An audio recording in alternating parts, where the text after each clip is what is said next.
Então, nessa ação penal 506, 31, 30, 17, continuidade do depoimento do senhor Antônio Palocci Filho.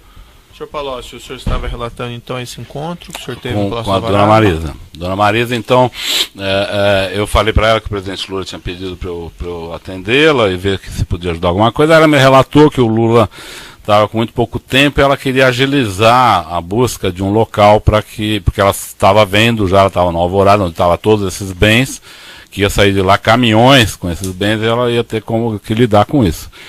E disse para mim nesse dia que o senhor Bunlai, José Carlos Bunlai, que era amigo da família, e o senhor Roberto Teixeira, que também é um advogado amigo da família, estavam cuidando desse assunto. Falei, ok, se precisar de algum apoio, eu estou à sua disposição, tudo. E voltei ao presidente Lula. Conversei com ele de novo, falei, escuta, mas como que o senhor está pensando? Ele falou, não sei, eles estão achando um local, vão ver uma forma de fazer. Tudo. Dias depois, o doutor José Carlos Bunlai me procura. Aí, acredito não, com certeza no meu escritório em São Paulo. E ele me conta a história, a mesma história, que ele estava junto com o Roberto Teixeira buscando um local para instalar o futuro Instituto Lula, que estava entre dois locais, uma concessionária e esse prédio que o senhor citou. Não é um terreno, muita gente fala terreno, não é terreno, é um prédio. Sim, é um imóvel, é um prédio. Estava entre essa concessionária e esse prédio. E que ele iria cuidar disso, e que ele me pediu apoio junto ao Marcelo Debrecht para que o Marcelo ajudasse a pagar esse prédio. Eu fiz uma série de perguntas para ele na época. Eu falei, olha, o presidente Lula tinha pedido para eu acompanhar tudo, mas eu não estou entendendo o que vocês estão fazendo, porque o Instituto não vai ser feito para poder receber doações de empresas, e por aí a gente, vamos dizer, pintar de cores melhores doações lícitas e eventualmente até ilícitas, confesso. Não é para isso que nós estamos fazendo esse instituto, então por que vamos inaugurá-lo já com uma ilegalidade desse tamanho, com uma fratura exposta desse tamanho? Vocês vão comprar agora, em nome de vocês? Ele falou, não tem problema, porque meu sobrinho, chama Glauco Costa Marques, ele está cuidando de imóveis para mim, ele está nesse momento acertando um imóvel do presidente, que é vizinho do apartamento do presidente em São Bernardo, então ele vai fazer a aquisição desse outro imóvel, depois a gente vê como faz com o Instituto. Então. Eu voltei ao presidente Lula, eu ouvi, eu não quis desrespeitar a iniciativa do Dr. Bunlai, que é uma pessoa que eu tenho boa relação. Essa conversa o senhor teve com o Bunlai e com mais quem? Só eu e o Bunlai. Só eu e o Bunlai. Aí eu voltei ao presidente Lula, eu falei, presidente, do que se trata esse apartamento? Eu nunca tinha ouvido falar dele. Aí ele me explicou que era um apartamento que a segurança do presidente tinha alugado, que era vizinho do apartamento dele, a segurança tinha alugado por motivos de segurança presidencial, e que ele gostou daquele apartamento, que ali ele era um andar com 2 apartamentos, para ele, que ele tem 5 filhos, para ele ficaria melhor, ele estava pensando em comprar esse apartamento. Essa informação que ele me deu apenas. Aí eu voltei a falar com ele sobre o prédio do Instituto, eu falei da minha conversa com o Mulay e falei, olha, eu estou preocupado, eu não gostaria de fazer desse jeito. Acho que o senhor está fazendo um instituto para receber doações e fazer sua atividade, não sei por que procurar agora um terreno, por que não esperar receber, não tem problema nenhum receber uma doação do Odebrecht, mas que seja formal, né? Ou pelo menos que ela seja revestida de formalidade, né? Eu até comentei com ele nesse dia, nossa lista com o Odebrecht já está monstruoso. Se nós fizermos esse tipo de operação, nós vamos criar uma fratura exposta desnecessária. Ele, vamos ver, tal, a coisa. Aí o Marcelo Odebrecht me procura dias depois. Não teve conclusão minha conversa com o presidente. Aí me procura o Marcelo Odebrecht. Marcelo Odebrecht me procurou um pouco preocupado também. Ele falou, olha, tá em curso essa compra. Eu estou achando estranho. Eu tinha falado já uma vez para o Marcelo que ia ter o instituto, que ele deveria ser um doador. Eu já tinha tido essa conversa com ele, mas pensando em 2011, 2012, né? Ele concordou, ele disse que tinha feito doação para o Instituto Fernando Henrique, que faria também para o Lula. Normal, uma conversa normal. E aí o Marcelo veio com uma certa preocupação. Ele falou, olha, já estou tentando fazer aquela contribuição, mas tem o Dr. Roberto e o Dr. Bunlai já estão adquirindo o prédio, pediram para que eu fizesse o pagamento. eu queria ver com você, o que você acha. Não tinha conversa dessa planilha ainda, você entendeu? Foi uma conversa mais do que eu achava, tá? Essa planilha vai aparecer uns meses depois, na verdade. Aí eu voltei ao presidente Lula e falei, olha, tá acontecendo isso. Mas a Marisa quer assim, não sei o que, ver o que você pode fazer. O Marcelo voltou a falar comigo, foram várias reuniões isso, né? O Marcelo voltou a falar comigo, eu falei, Marcelo, olha, se eu fosse você, eu doava para o Instituto esse dinheiro e deixasse o Instituto comprar. Eu acho que você não deve fazer diferente. Ele falou que tinha tentado fazer isso, que o Paulo Camoto, presidente do Instituto, que viria a ser presidente do Instituto, disse que o Instituto não estava pronto. Eu falei, se ele não está pronto para receber a doação, não está pronto para receber um terreno também. Ele falou, o terreno não vai ser entregue ao Instituto agora. Eu falei, então não compre, porque nós vamos criar um problema. Quer dizer, ele falou, mas há muita pressão para que seja comprado do meu pai, ele falou do pai dele.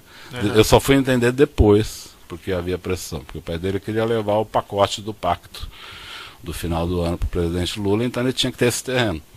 Tinha que ter o terreno, tinha que ter o sítio, tinha que ter os recursos. Na época eu não estava entendendo a pressa. Aí eu sugeri ao Marcelo, então faça o seguinte, compre o terreno, ou o prédio, quando o Instituto foi instalado, você doa o prédio. Não é legal doar um prédio. Ou pelo menos fica mais com uma aparência mais legal. Desculpa, doutor, eu não estava de santo na história, não. Eu só estava querendo. Assim, o nosso ilícito com o Odebrecht já estava muito grande naquele momento. Sei. Eu achei que essa compra não precisava ser um ilícito. Ou pelo menos não precisava ser travestido, ser um ilícito travestido de ilícito. Certo. Então eu estava preocupado que ele fizesse um pouco melhor. Eu falei, Marcelo, compre a sede então e depois você doa a sede. Não é meio estranho você doar um prédio, mas é melhor doar um prédio do que fazer essa operação Tabajara que está se organizando aqui. Ele falou, não quero aparecer nessa compra. Não quero aparecer, não estou gostando. Eu falei, então não pague. Eu sei que a conversa não terminou bem, não chegamos a muita conclusão.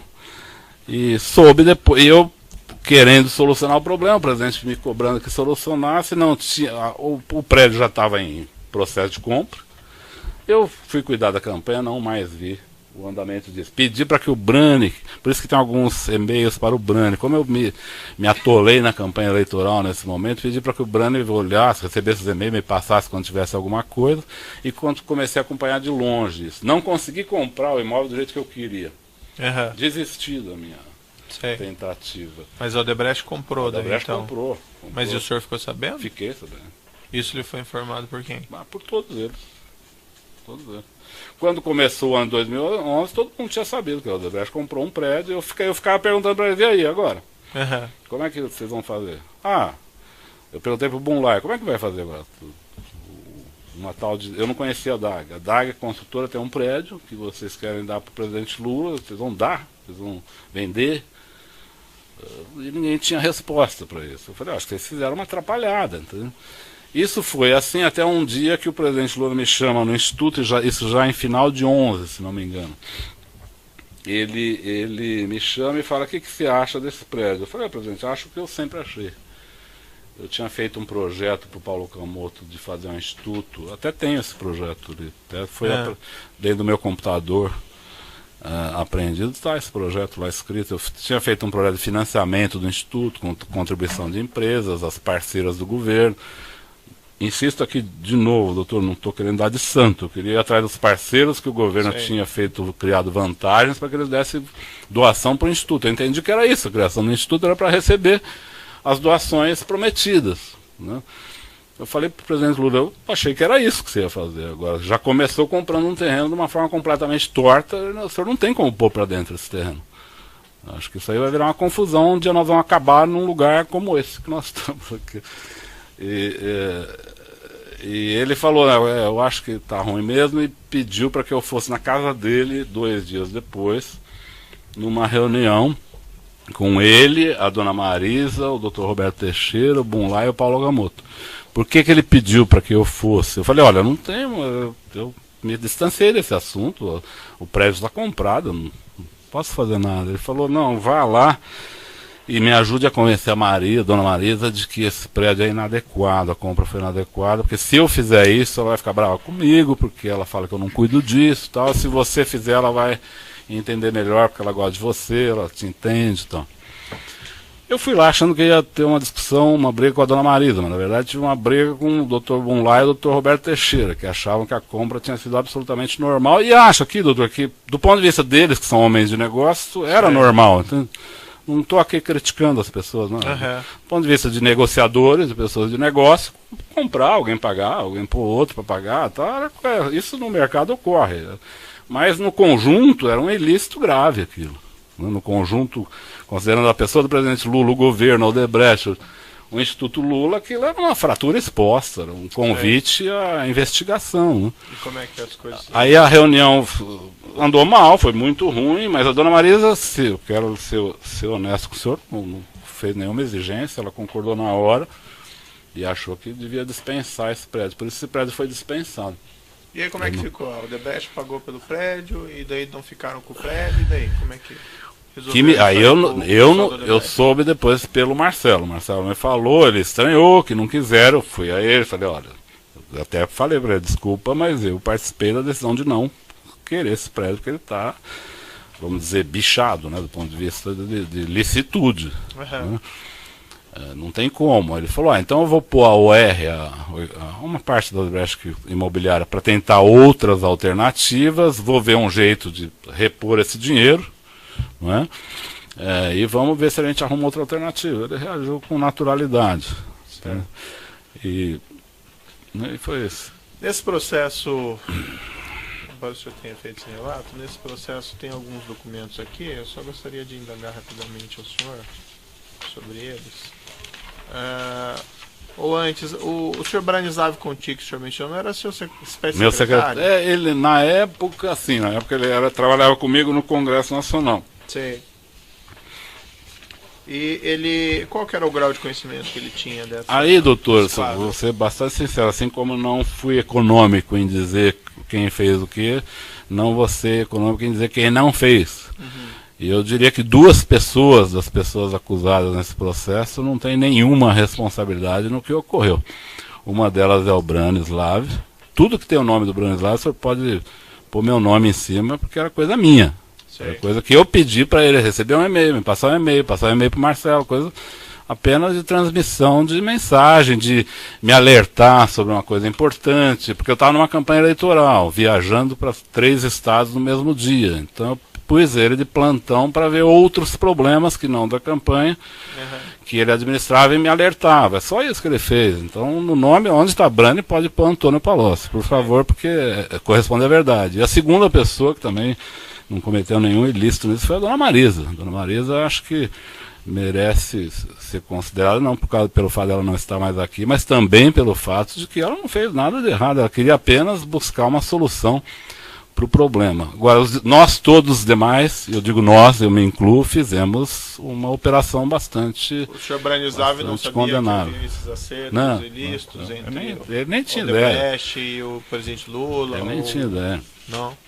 Ele não participava de nenhum nível de decisão. Ele não participou, por exemplo, de nenhuma das reuniões minhas com o Marcelo.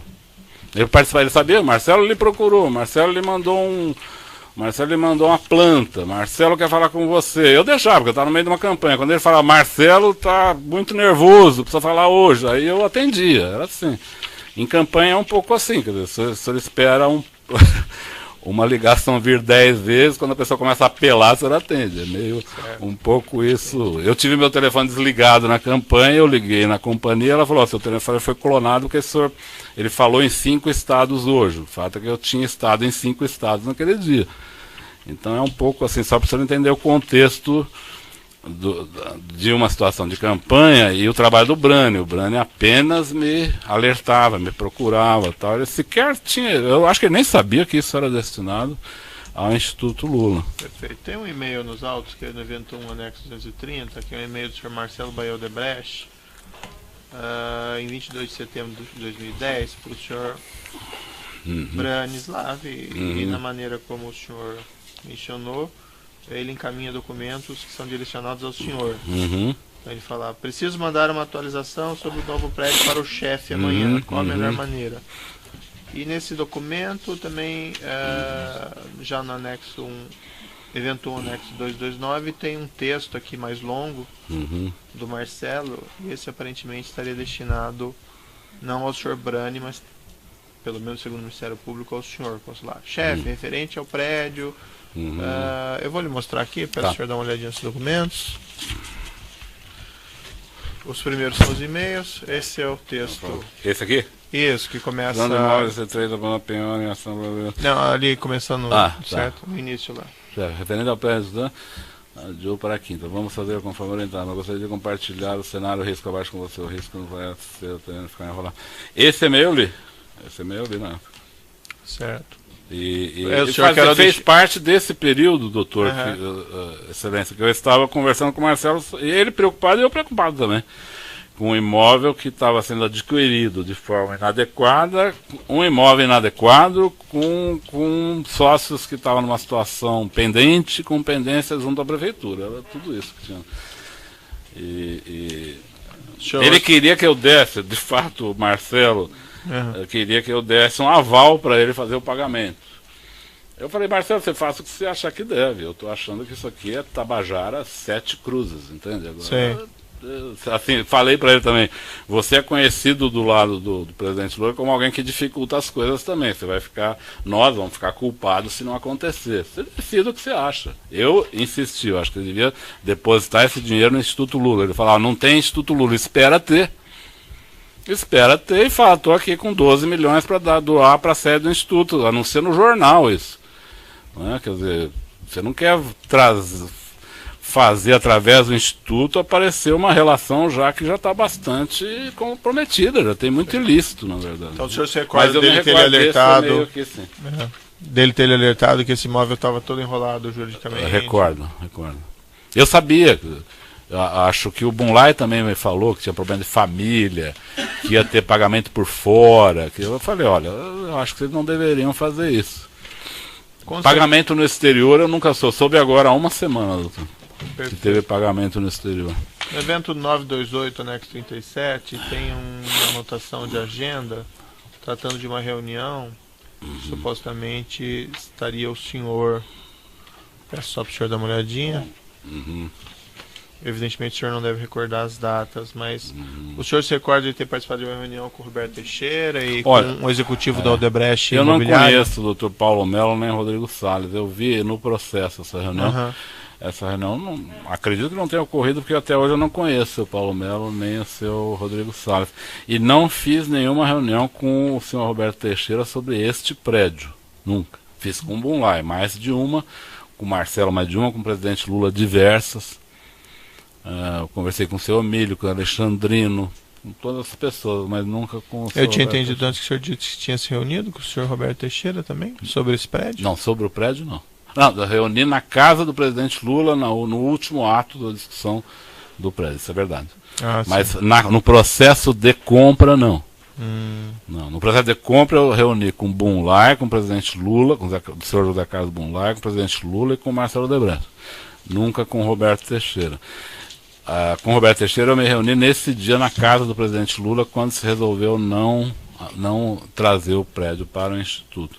Então essa reunião, doutor, pode ser que ela tenha ocorrido. Eu realmente não me lembro, até porque não conheço até hoje essas pessoas. Perfeito. Consta aqui também no evento 972, anexo 2, um e-mail do senhor Marcelo B. Odebrecht, 30 de março de 2010, para o senhor Branislav. E ele começa assim, Brani, tudo bem? Diga ao chefe que a única maneira de evitar... Eu vou lhe mostrar aqui, só lhe perguntar se o senhor se recorda qual que é o conteúdo desse... Do que estava tratando, assim. Se é que esse e-mail chegou no senhor... Isso é exatamente diz respeito a 470. A MP 470. Refis da crise. Refis da crise. Aqui, doutor, o que aconteceu? O Marcelo discutiu muito detalhe comigo em relação a 460, porque ela estava no Congresso. Ela não era uma medida do governo. A 470 era uma MP de Minha Casa Minha Vida, em que o Congresso fez uma emenda. Então todo o assunto da emenda técnico estava dentro do Congresso, então ele discutia comigo detalhes do projeto. No 470, diferente, que era o refis da crise, ele não estava sendo elaborado no Congresso, estava sendo elaborado no Ministério da Fazenda. E às vezes o Marcelo mandava detalhes para mim. Aí eu respondi para ele: Marcelo, isso você tem que tratar com o ministro Guido Mantega, porque não está aqui.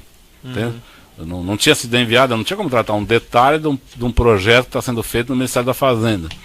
Então eu recebi vários e-mails dele, não só esse, mas normalmente esse tipo de e-mail eu retornava para ele dizendo: olha, isso você precisa ver com o ministro Mantega, nós só vamos atuar nisso quando ele estiver aqui. Eu não tinha como falar do detalhe de um projeto que estava sendo elaborado por um técnico do Mantega. Provavelmente nem o ministro Mantega estava tratando desses detalhes nessa o senhor fala que o senhor Branislav ele não tinha responsabilidade, mas nessa planilha aqui, a referência em 2012 a 2013, segundo o senhor Marcelo Odebrecht, diversos lançamentos de débito a título de programa B, que ele afirma que seriam saques, vamos dizer que seriam retiradas de valores em espécie, e B seria Branislav e o destinatário seria o ex-presidente. O senhor pode esclarecer isso? Eu não sei se eu posso esclarecer tudo, talvez o Marcelo possa esclarecer mais, eu acho que ele tem conhecimento disso, mas em geral, a retirada, depois de 2011, quando deixei o governo, o senhor vê que o próprio Marcelo falou, e é verdade, eu não tratei mais assuntos de campanha, não voltei a tratar mais de recursos da empresa. Mas talvez em 12 e 13 eu volto a tratar de alguns recursos a pedido do presidente Lula. Então tem um episódio que o Marcelo relatou que é verdadeiro. Ele fala num pedido que eu fiz a ele de 4 milhões para o Instituto Lula. Você se recorda disso? Sim. Isso é verdade. O Paulo Camoto me pediu para que eu ajudasse ele a cobrir um final de ano do Instituto que faltava recurso. Acho que foi meio para o final de 2013, começo de 2014, ele tinha um buraco nas contas, ele me pediu para arrumar recursos. Eu fui ao Marcelo Odebrecht, eu ia viajar para o exterior, ele que precisava com muita urgência. A ideia dele é que eu procurasse várias empresas. Eu falei: não posso, eu vou procurar só o Marcelo, eu vou pedir para ele. Pedi 4 milhões para ele, que era o que o Paulo precisava. O Marcelo ficou de dar, ele concordou em dar esse recurso, ele falou que tinha disponibilidade.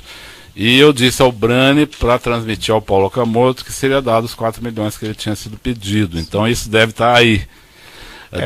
Tem um lançamento a título de doação de débito de 4 milhões. Isso, em 2014. Isso. Eu acho que fim de 13. Talvez ele tenha debitado em 14, mas eu acho que era 13. Mas nessa fase já havia um crédito pré-estabelecido? Doutor, aí eu lhe digo, ele pôs, o Marcelo, eu vi alguns relatos do Marcelo. Eu não quero dizer aqui que ele fez nenhuma mentira, mas veja, ele pôs um crédito por presidente Lula de 35 milhões. Quando o pai dele disse ao Lula que ele tinha 300 milhões. Esses recursos todos eram destinados ao PT, ao Lula. Não sei se 35 era o crédito do Lula. Mas ele, quando fez essas doações, ele afirmou que iria, vamos dizer, deduzir desses créditos, seja de 30, ele me disse num determinado momento que ele ia separar créditos ao presidente Lula mais para uso no Instituto, coisas assim mais pessoais ao Lula. Porque a tal da reserva que ele falava, ou da conta corrente, que seja, era pro Lula, pro PT, não tinha uma separação, isso é pro Lula, isso não é pro Lula, entende? Então eu não entendi muito quando eu vi essa parte dessa destinação específica.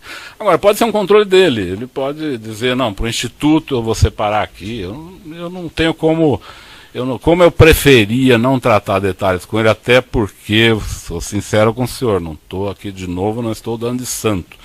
Eu preferia não estabelecer limite, porque a minha conta com ele não tinha limites, eu não ia estabelecer parâmetros limitadores. Porque, como assim, o senhor pode esclarecer? Por exemplo, se eu precisasse de 50 milhões para o Instituto Lula, eu tenho certeza que ele daria. Então, para que eu ia estabelecer 35 de limite? Eles tinham uma relação com o Lula muito aberta, então não me interessava estabelecer limites, destinações específicas. Agora, ele podia fazer isso por conta dele, é um direito dele, o dinheiro era dele. Então eu não posso lhe explicar detalhes disso. Agora, posso lhe explicar que eu pedi dinheiro para o Instituto, que muitas vezes mandei o Brani entender com o pessoal do Marcelo sobre o Instituto, e em algum período o Paulo Camoto me pediu um dinheiro em cash com uma certa permanência, que também foi buscada na operação estruturada da Odebrecht. Mas aí era enviado o Branislav para fazer... O Branislav que ia tratar o detalhe. Eu imagino que ele pedia para alguém da Odebrecht entregar o Paulo Okamoto. Ouvi pessoas da Odebrecht dizer que o Branislav levou o dinheiro algumas vezes lá. Ele nunca me falou que levou o dinheiro lá. Ele ia lá combinar. Porque, na verdade, o Paulo Okamoto tinha uma relação muito, muito tranquila com as pessoas da Odebrecht também. E ele pediu, o Paulo Okamoto pediu várias vezes durante uns 3, 4 anos para que eu arrumasse recursos em cash para o Instituto. Eu até, de novo, perguntava a ele, olha, o Instituto não serve para formalizar doações, só por que vamos pôr recursos em cash? Ele falou, não, tem algumas necessidades mais particulares assim que nós não queremos contabilizar. Eu ajudava dessa maneira. O Ministério Público faz uma afirmação, eu queria voltar num tema atrás que o senhor falou lá da corrupção da Petrobras, que o senhor afirma que tinha conhecimento. O Ministério Público faz uma afirmação que na diretoria de serviços o senhor Renato Duque seria, vamos dizer assim, o executivo responsável por esses acertos. O senhor tinha conhecimento disso na época? Olha, sendo bastante claro, com o senhor bastante franco, essas pessoas não foram nomeadas com essa finalidade ou com esse perfil. Eu me lembro até porque eu era coincidentemente, eu era do Conselho de Administração da Petrobras. Certo. Eu não conhecia Renato Duque, não conhecia Jorge Zelado, não conhecia Paulo Roberto. Os conheci por currículo. Entendi. Né? E o currículo deles era de currículos extremamente capacitados para os cargos que eles estavam sendo indicados. Então, eu não acredito que houve um planejamento prévio com esses diretores acerca de listos. Não acredito.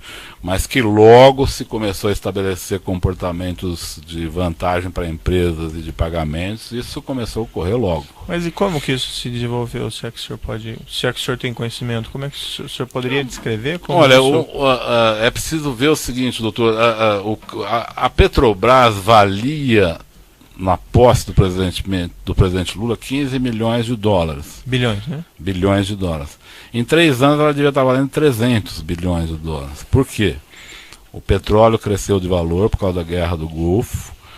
A Petrobras achou novas reservas e passou a ser incentivada a grandes investimentos. Então ela teve um crescimento extraordinário. Ao fim disso ela descobre o pré-sal. Então ela explode. Então, e acho que o pré-sal foi um dos grandes males para o Brasil, porque o Brasil não soube lidar. O pré-sal é uma riqueza, mas é preciso saber lidar com a riqueza, senão ela acaba se tornando um problema, e no nosso caso ela acabou se tornando um problema, porque se fez todo tipo de iniciativa, de processo sem controle, sem estudos adequados, sem cálculos adequados, e que muitos projetos acabaram não saindo do papel, custaram. Pega, por exemplo, a refinaria Premium 1 e a refinaria Premium 2, cada uma custou 3 bilhões e está no papel. Sim. Né? Então eu acho que isso foi ocorrendo progressivamente na Petrobras, não foi uma coisa instalada na Petrobras, foi uma coisa que progressivamente foi ocorrendo. Eu lembro, por exemplo, na diretoria internacional, num determinado momento, o PMDB parou de votar com o governo porque exigia a diretoria internacional da Petrobras, porque já tinha o Cerveró, mas o Cerveró era mais ligado ao Delcídio, não tanto ao PMDB, eles queriam nomear um diretor.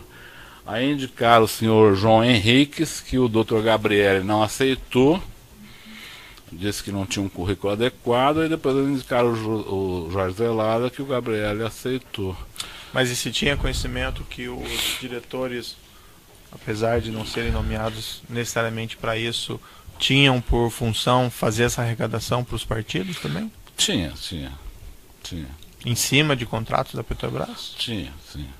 O senhor tinha esse conhecimento, né? Eu tinha esse conhecimento. Tanto é, doutor, que eu relatei, em 2007, o presidente Lula senta comigo e fala, eu tenho ouvido falar que a diretoria de serviços, a diretoria internacional, a diretoria de abastecimento está tendo muita corrupção. Isso é verdade? Eu falei para ele, é verdade. Eu sabia. E ele sabia também? Sabia também. E esses valores, inclusive... Ele estava preocupado com isso, mas quando veio o pré-sal e aí vieram investimentos de todo tipo, ele perdeu as preocupações e mais. Ele até chegou a encomendar que os diretores, a partir daí, fizessem mais reservas partidárias. Tá, já vou interromper o município pelo tamanho do áudio, nós já voltamos a essa questão.